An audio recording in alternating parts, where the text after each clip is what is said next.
ഇന്ന് രാവിലെ എണീറ്റു ഞാൻ ചായ ഒരു ബെന്നും കഴിച്ചു. അന്ന് എൻ്റെ ഓഫ് ഡേ ആയിരുന്നു. അതിനുശേഷം കുറച്ച് ചോറ് വെക്കാൻ തീരുമാനിച്ചു. അങ്ങനെ അരി കുക്കറിലിട്ടു. അരി വെന്തപ്പോഴത്തേക്ക് ഞാൻ പിന്നെ ഒരു തീയൽ വെക്കാമെന്ന് വെച്ചു. അതിന് വേണ്ടിയിട്ട് ഞാൻ ഉരുളക്കിഴങ്ങും സവാളയും ചെറിയുള്ളി കിളിർത്തിയൊക്കെ ഉണ്ടായിരുന്നു കേട്ടോ. ഞാനതൊക്കെ ഇട്ടു ഒരു തീയൽ വെക്കാമല്ലോ എന്ന് വെച്ചിട്ട്. അതിനുശേഷം ഞാൻ പാനിൽ എണ്ണ ഒഴിച്ചതിന് ശേഷം തേങ്ങ ഇട്ടു. തേങ്ങ, ഇഞ്ചി, വെളുത്തുള്ളി, കുരുമുളക്, പുളി, അതുപോലെ തന്നെ കറിവേപ്പില, ജസ്റ്റ് ഇച്ചിരി കുറച്ച് ഉപ്പിട്ട് കേട്ടോ. തേങ്ങയിട്ട് ഉലുവയും ഇട്ട് ഉള്ളി ഇട്ടു. അതിനുശേഷം ഞങ്ങളുടെ ഇങ്ങനെ കേട്ടോ വെക്കുന്നത്.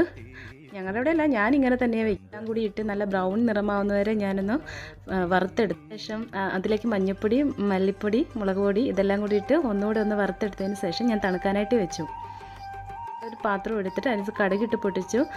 ഞാൻ കട്ട് ചെയ്ത് വെച്ചിരുന്ന കഷ്ണങ്ങളെല്ലാം അതിലേക്കിട്ട് അതായത് ഉള്ളി, ഉരുളക്കിഴങ്ങ്, പച്ചമുളക്, ആ കിളിച്ച് ചെറിയ ഉള്ളി ഉണ്ടായിരുന്നു കേട്ടോ, അതും തക്കാളിയും കൂടി ഇട്ട് ഒന്ന് ഇളക്കി വെച്ചിട്ട് ഞാൻ അടച്ചു വെച്ചു. പിന്നെ ആ തണുക്കാനായിട്ട് വെച്ചിരുന്ന അരപ്പെടുത്ത് മിക്സിയിലിട്ട് അരച്ചതിന് ശേഷം അപ്പോഴത്തേക്ക് കഷ്ണങ്ങൾ വെന്ത് കഴിഞ്ഞിരുന്നു. അതിലേക്ക് ഞാൻ അരപ്പൊഴിച്ചു. അതിനുശേഷം ലാസ്റ്റ് കുറച്ച് കറിവേപ്പില അതിൻ്റെ മുകളിലേക്ക് ഇട്ടു. അപ്പോഴത്തേക്ക് ചീരത്തോരനും കൂടെ വെക്കാൻ തീരുമാനിച്ചു. ഇപ്പോൾ ചീരത്തോരനും റെഡിയായി കഴിഞ്ഞു. അത് ഞാൻ പിന്നെ ഒരു പ്ലേറ്റ് എടുത്ത് ചോറിട്ടു. അതിലേക്ക് ചീരത്തോരനും കുറച്ച് തീയലും, പിന്നെ ഞാൻ തലേ ദിവസം ഞാൻ വഴുതനങ്ങ വഴറ്റിയിട്ട് തൈരിട്ടൊരു കറി ഉണ്ടാക്കിയിട്ടുണ്ടായിരുന്നു. ആ കറിയും കൂടെ എടുത്ത് അതിനുശേഷം എനിക്ക് എൻ്റെ ഒരു ഫ്രണ്ട് നാട്ടിൽ നിന്ന് കൊടുത്തു വിട്ടേ കേട്ടോ, ഉണക്കമീൻ ഉണ്ടായിരുന്നു വറുത്തത്. ആ ഉണക്കമീനും കൂടെ വെച്ചിട്ട് ഇന്നത്തെ ഊണ് എന്തായാലും കുശാലായി. ഇന്നത്തെ ഓഫ് ഡേ സൂപ്പറായിരുന്നു.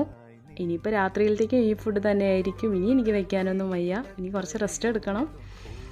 Okay bye. എൻ്റെ ഫസ്റ്റ് വീഡിയോ എല്ലാവരും സപ്പോർട്ട് ചെയ്യുക. Thank you.